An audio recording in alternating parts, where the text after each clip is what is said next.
In this segment, we're coming to you from Buffalo, New York.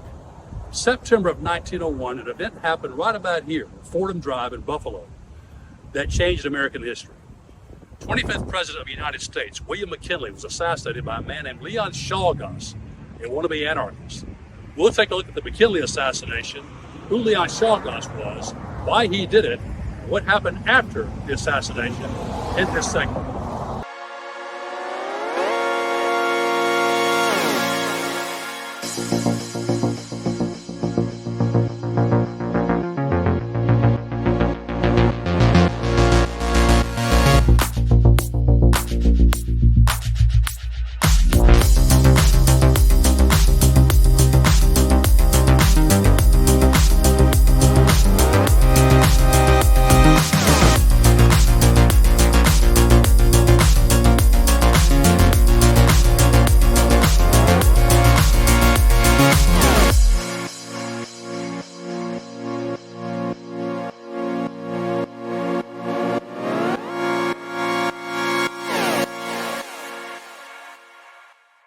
William McKinley was born in Ohio in 1843. After serving in the Civil War, he started a law practice in his native state. A member of the recently formed Republican Party, McKinley was elected Prosecutor of Stark County in 1869. William McKinley was elected to Congress in 1876, where he was served from 1877 to 1891. In 1891, McKinley won the gubernatorial election in Ohio. He was served as Ohio governor for 2 terms, from 1892 to 1896, before winning the presidency over William Jennings Bryan in 1896. McKinley assumed the presidency as the United States was emerging as a global power, both economically and militarily. McKinley's Assistant Secretary of the Navy during his first term was Theodore Roosevelt, a New York City native, military hawk, and dedicated advocate for a strong presence on the high seas. The event which defined the McKinley presidency occurred in 1898, when the United States went to war with Spain. The Spanish-American War was triggered by several factors, including the mistreatment of Americans in Cuba at the hands of the ruling Spanish government, and the desire on the part of U.S. business interests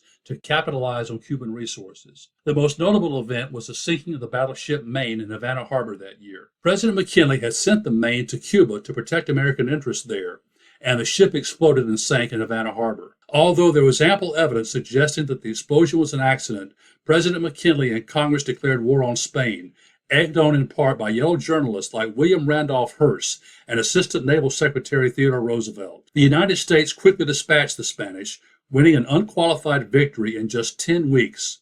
As a result of the war, the United States acquired 3 new territories: Puerto Rico, Guam, and the Philippines. It also gained a stronger foothold in Cuba.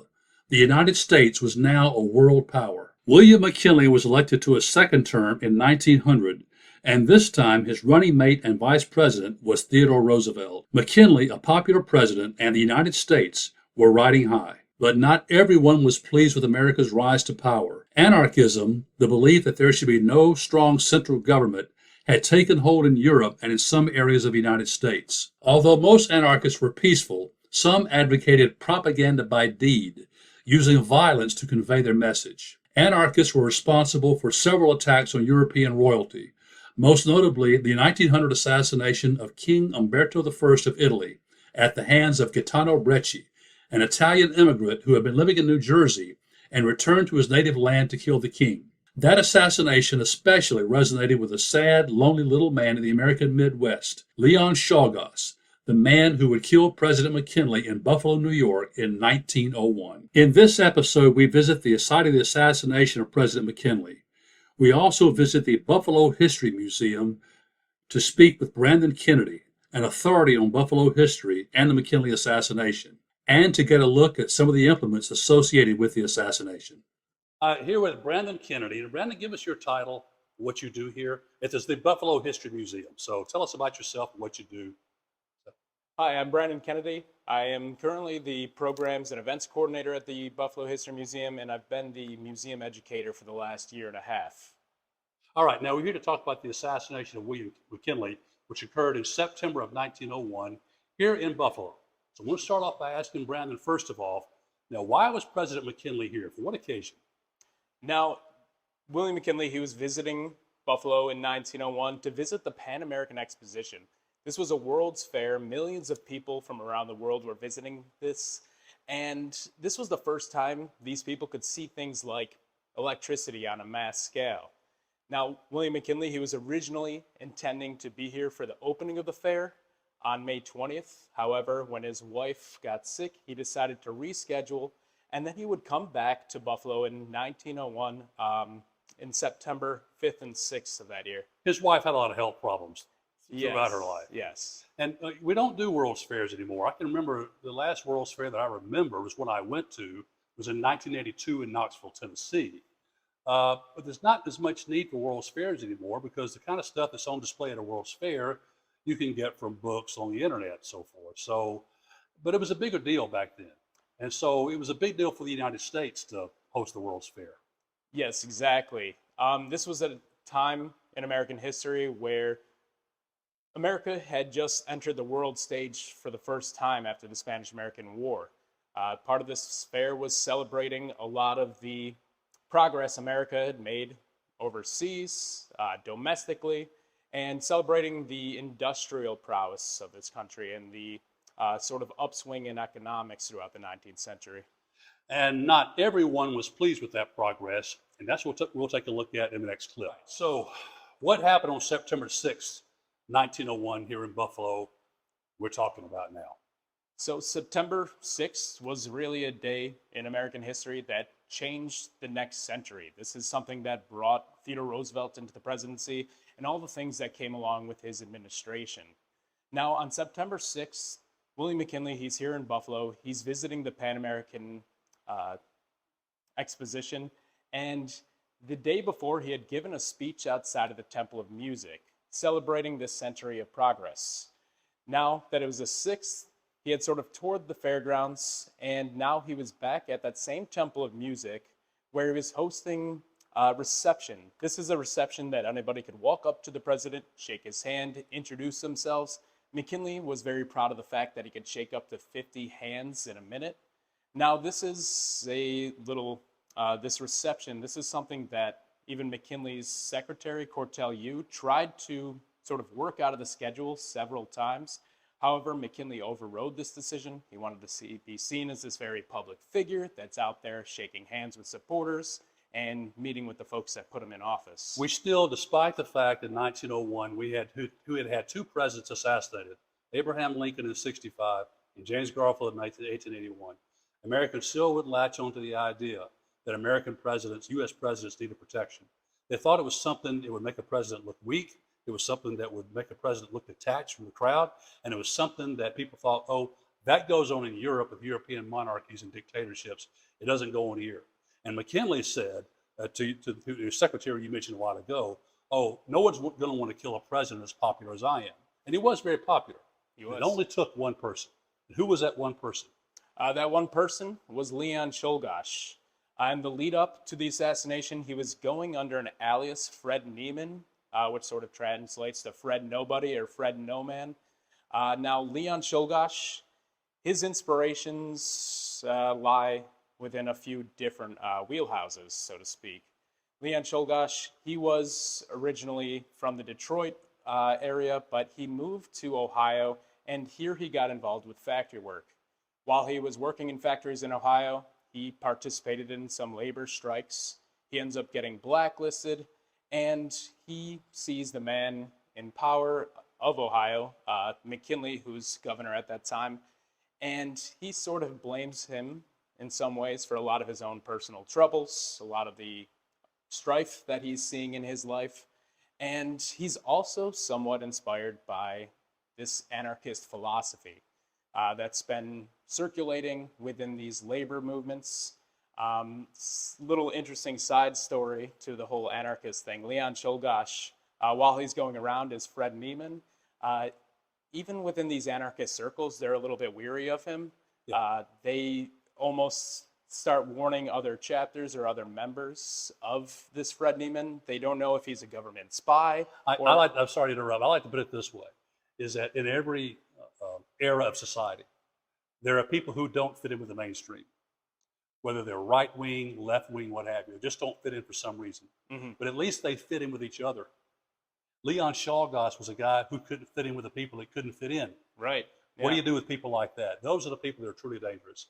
To me, and I know we'll get off the subject here, but it harkens forward to about 60 years when another presidential assassin that couldn't fit in with communists, because the thing you're talking about here was they were leery of this guy because he was socially awkward, for one thing, to think. And plus, he seemed too eager, right? Right. He was always trying to agitate them into action, trying to get them carrying out violent attacks on public officials, or just sort of turning what was a peaceful strike into something more violent. All right, so back to September of 1901. Yes. So President McKinley is hosting this reception line here.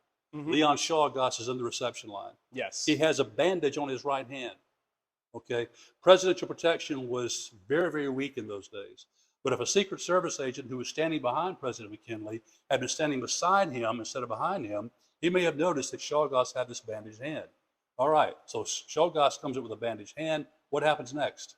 So yes, before he's in line, Leon Czolgosz, he takes this .32 caliber revolver that he's bought at a local Which gun is right shop. here. You can't see it very well, but it's right here. And this is a 5-cylinder gun. He's taken it, he's wrapped it in a handkerchief to sort of feign an injury, make it look like his right hand is injured. And he's patiently waiting for his opportunity to meet the president. When he finally gets to the point where he's in front of McKinley, McKinley sees that his right hand is bandaged and instead goes to shake his left hand. And at this point, the assassin Leon Czolgosz, he extends the gun. He shoots 2 bullets out of it. The first one, oddly enough, ricochets off of McKinley's coat on a button. And the second one lodges itself within its abdomen. Almost immediately, both McKinley and the assassin are taken away from the scene of the shooting. Leon Czolgosz, a number of people in the crowds sort of pounce on him, and they hold him until the police can sort of subdue him. Beat him, bloodied and bandaged. Yeah. And there's a famous photograph of that too, him behind bars.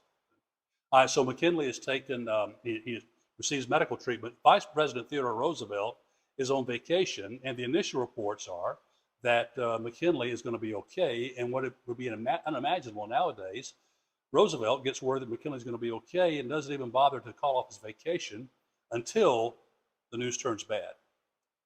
Yes. Something like that. It's an interesting sort of story, Roosevelt's time. He's sort of in and out of Buffalo throughout this week following the shooting. Going into September 7th, that's the day he'll first arrive. He'll stay here for 2 days or so. There's a surgery performed on the president. While hopes are high, the cabinet encouraged Roosevelt to continue on with his scheduled trip to the Adirondacks. He's not going to turn the opportunity to get lost in nature for a few days, so he takes him up on this offer. And it's when he's out there in the Adirondacks, when he finally gets the news that McKinley is passing away. And this is about 8 days after the shooting on September 14th. It's September 13th that he receives telegrams from the cabinet that he's needed back in Buffalo as soon as possible. And it's there where he take a midnight ride, so to speak. He'll hop on his horse, race it to the bottom of the mountain. He was on Mount Marcy when he finds out about the upcoming... The assassination. Yes. The impending death, yeah. The impending death. At this point, the assassination was about a week ago. And so Roosevelt takes the oath of office here in Buffalo. Yes, Roosevelt, he will arrive in Buffalo. He's been in and out of town. He's been staying at the house of a friend of his, Ansley Wilcox. These two men, they've known each other for about 15 years at this point in their lives. They've worked on a number of pieces of state legislation with one another, including working on turning Niagara Falls into a state park. And they both worked in pursuit of conservationism and pursuit of social reform. And when he arrives in Buffalo, Ansley Wilcox invites him to stay in his own home rather than staying in a hotel. Roosevelt accepts him on this offer, and he'll stay with the Wilcoxes on and off throughout this week. And it's on September 14th, after McKinley had passed away, just a few blocks up the road from Ansley Wilcox's home at John Milburn's home, where Theodore Roosevelt will take the oath of office in the library belonging to Ansley Wilcox, becoming the 26th president of the United States and also the youngest man to ever ascend to the presidency at just the age of 42. Okay, in a moment we'll take a look at what happened to Leon Czolgosz after the assassination of President McKinley. A sad footnote.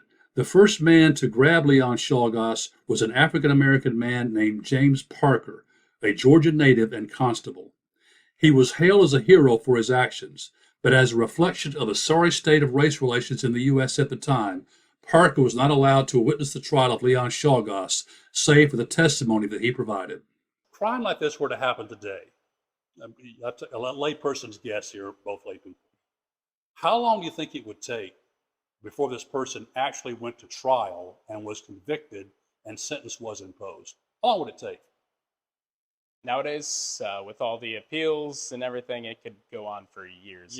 Now, how long did it take in the case of Leon Czolgosz? With Leon Czolgosz, he was arrested, tried, convicted, and sentenced to death and executed, all within the matter of 6 or 7 weeks, about 42 days. He was executed in Auburn. Yes, the Auburn State Prison. About 120 miles from here, I believe, right? Mm-hmm. Okay, so, and he had no regrets. No, he owned up to it in both the trial and his last words. He was proud of it, and some of the anarchists that he tried to be so chummy with, he bragged about or exaggerated his ties to them. Mm-hmm. But then after he did this, now of course a lot of them were rounded up and arrested, but it turned out this guy partnered with nobody had anything to do with it. However, people like Abe Isaac in Chicago and Emma Goldman, the leading anarchist of her day, they praised Czolgosz for his actions. They said, we had nothing to do with this, but way to go. That's the way things were. Now, well, after the assassination of President McKinley, Americans were very angry, to say the least, at Leon Czolgosz and anarchists in general. Vice President Roosevelt vowed to declare war on anarchy. The problem was, it wasn't so much a war on people as it was a war on ideas. That's hard to fight, particularly when the First Amendment's involved. What is interesting is, 100 years later, eerily reminiscent, exactly 100 years later, September 11, 2001, we had the 9/11 terrorist attacks. The rhetoric that was used just after the 9/11 terrorist attacks was very reminiscent of the war on anarchy that Theodore Roosevelt had declared exactly 100 years ago. For over 100 years following the assassination of William McKinley, the event was largely forgotten, at least here in Buffalo. There are lots of exhibits concerning the McKinley assassination at the local history museum here, but it was only a few years ago when local Erie County residents decided to erect this memorial to the McKinley assassination to William McKinley. And that's why the rock here is called, by the locals, the Rock. On the other side is a little flower garden, and every September, some locals come out here and they adorn this site with American flags as memorial to President McKinley and what happened here. Don't forget to check out my book, A History of the United States Through High-Profile Assassinations, published by Cognella, which includes in-depth coverage of the McKinley assassination and many others. Also, check out episode 13 of Crime Chronicles podcast titled Presidents, Assassinations, and Attempts, which covers attempts against U.S. presidents from 1835 to 1881. Well, I hope you enjoyed this edition of Crime Chronicles. As we delve into the darker side of human nature, we invite you to join us on our journey by liking and subscribing to our YouTube channel. Your support helps make possible our inquiry into the sometimes unsettling but always fascinating phenomenon known as crime and justice. So hit that like and subscribe button right now and don't miss future episodes. Till then, Mark Jones, hoping you will join our Crime Chronicles community. And thanks for tuning in.